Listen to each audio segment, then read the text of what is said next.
une stout, comme celle-là. C'est pas une bière qu'on veut boire pour se saouler en écoutant le hockey en bouffant du popcorn. C'est vraiment une bière de dégustation, 11% d'alcool, c'est presque autant qu'une bouteille de vin. C'est vraiment une bière qu'on boit comme si on buvait du vin.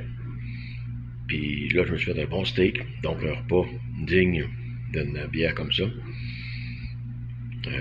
Steak français, à peu près 3/4 de pouce d'épais, cuit saignant, cuit sous vide pendant 2 heures, ensuite juste caramélisé pour qu'il reste saignant. Un gros oignon moyen haché, rôti, puis des champignons, avec naturellement de la sauce. Ça aurait pris de la sauce au poivre, selon moi, mais j'en avais plus. Fait que j'ai pris une sauce régulière pour le bœuf, mais c'est bon pareil. Et puis c'est vraiment quand on prend une petite bouchée de steak avec la sauce dessus ou un champignon, puis qu'on prend une petite gorgée de bière après, c'est là qu'on réalise à quel point les deux sont faits pour aller ensemble.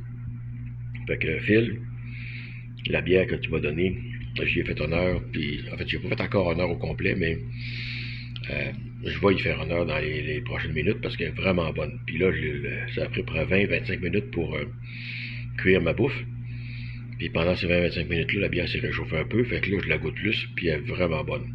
Je l'ai fait sentir à Momo.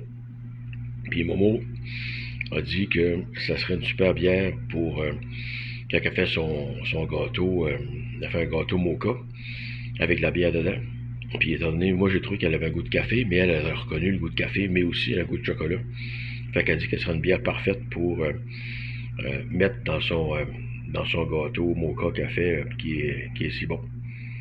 Fait que là, avant que ça refroidisse, je descends aller bouffer ça en écoutant une vidéo intéressante sur YouTube. Merci Phil.